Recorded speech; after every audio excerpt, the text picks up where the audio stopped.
Hello friends, this video on structure of atoms part 13 is brought to you by examfear.com. No more fear from exam. Before watching this video, please make sure that you have watched part 1 to part 12.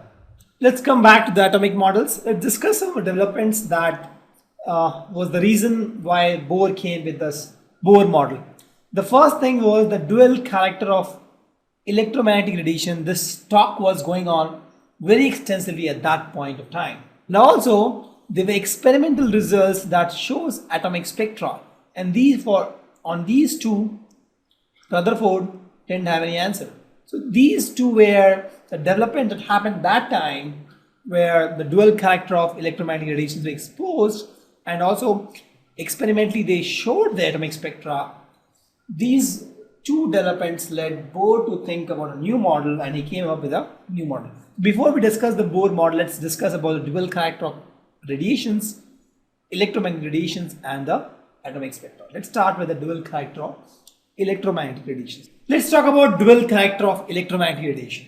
What is dual character? What do you mean by dual character? When you say dual character, that means that particular thing, in this case electromagnetic radiation, possesses both wave-like and particle-like properties.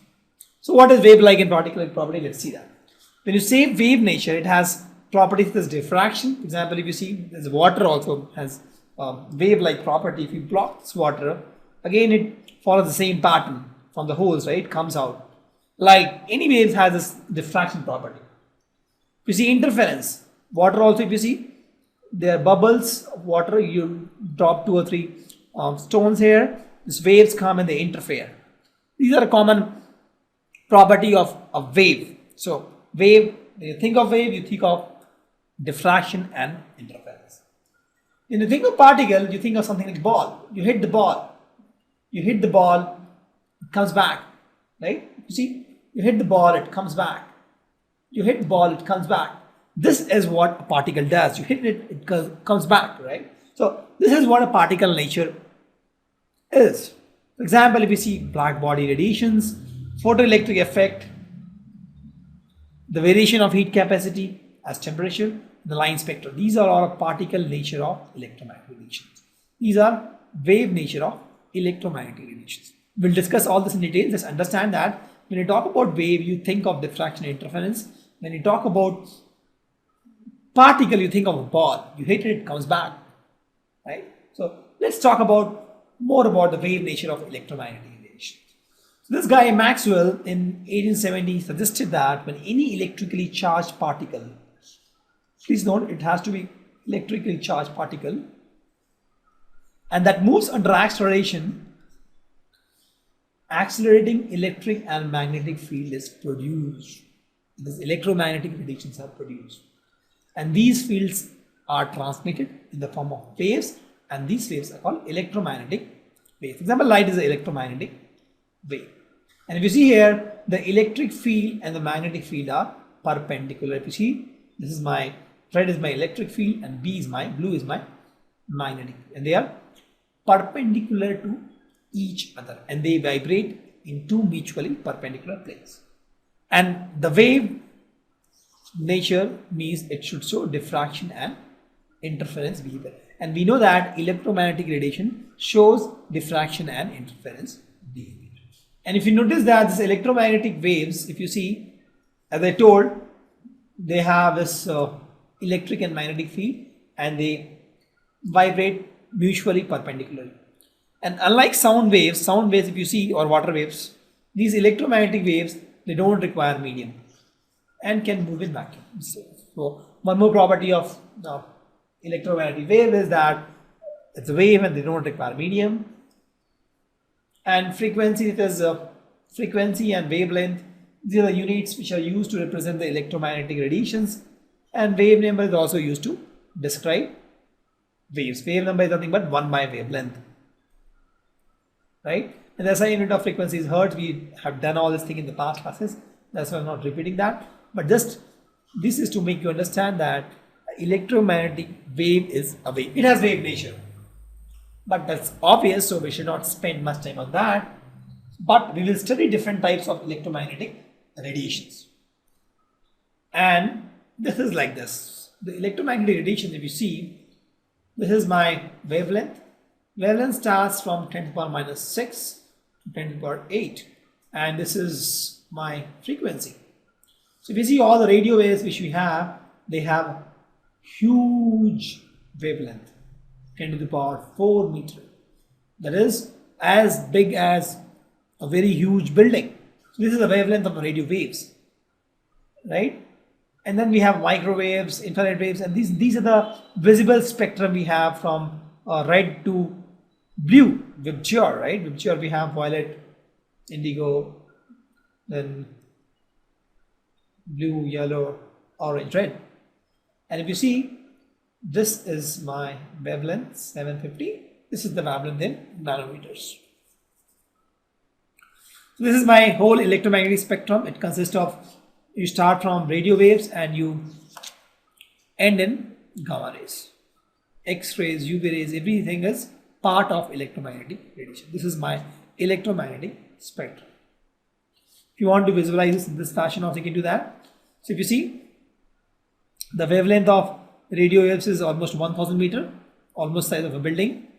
If you talk about microwaves, size of a butterfly, infrared, needle point. Talk about visible rays, and then we have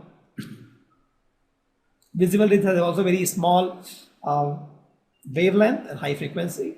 And then we have gamma rays, X-rays, gamma rays. Their wavelength is very, very small, and this guys.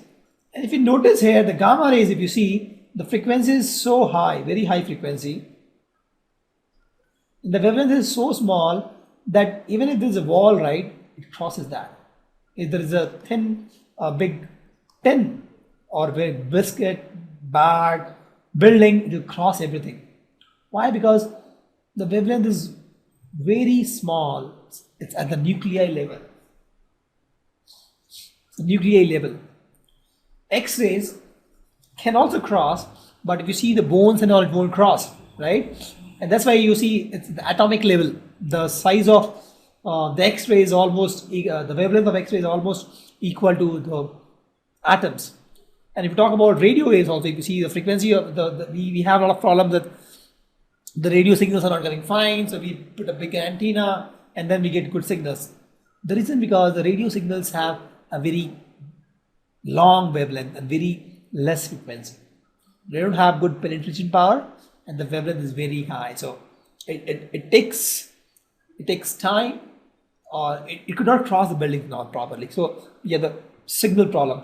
But if you have something called X-rays, gamma rays, Bluetooth and all, you don't have much signal problems. That's all about electromagnetic spectrum. Let's have one question. Why do we see wall when most of it's empty? I have told you that if you talk about the wall, the basic building block of the wall is atom.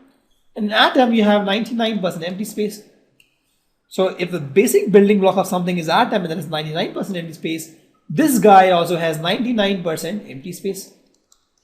Correct? So if you see, actually, this wall has 99% empty space. But still, we see walls. Light is not able to cross. Light comes back. Why? Why is it so? Think. There's a wall, and I see 99% of the wall is empty space. Light goes, comes back. Why? This is as good as this example. If you see the net, in this net also I see the 99% of the space is empty. Right? My light is like a cat. Cat won't be able to cross it. If the cat tries to hit it, it has to come back. But the ant is like X-ray here, or my gamma is here. It can cross. Hope you understand. See, the space between these, I have the space. If I have like one atom, I have two atoms. Like this, I have atoms, right? And all are empty actually. All are empty space. All are empty space. All are empty space. The only space which, the only obstacle they have is these dots. But still, the light can't pass because the light wavelength is much bigger than this distance. They are much bigger. Similarly here, right? The distance between these empty spaces, this guy, but the cat can't pass. Why? Because the cat is bigger than this. Similarly here, we have 99% of empty space, but still we see it because light can't cross it. Light bounces back because the light wavelength may be like this much big. It will not be able to cross. It will not be able to cross this. And that's why we see this. But if you pass this gamma rays here, I have a gamma rays will easily cross this. Gamma rays will easily cross this and come out from here. Why? Because gamma rays can cross this, right? This gamma rays wavelength is of the same range. It can cross this. Gamma rays is like like an ant. It can cross this net. A similar theory applies here. Please understand, this is a very critical concept. A lot of people don't think this won't come in examination, but just should understand why when I say that 99% of the space is empty here, the walls has 99% of the empty space in front of you, but you see the wall, the light comes back. This is the reason. It's like a net. Light is like a cat. Cat won't cross it. But X-ray, gamma rays, they have a very, very small wavelength, very high frequency. They can cross this. Because the wavelength, if you see, is of this range. So if you see the X-rays and gamma rays, the wavelength is of atomic and nuclear level range. So these guys can cross. These guys can cross at this level. But the light won't cross. It's very big. There is no chance of radio signal getting crossed. No way. Hope you understand this. Thank you. Visit examfear.com to watch free educational videos, try free online tests, get the best quality study materials, study from the best tutors and mentors, and much more. Thanks once again.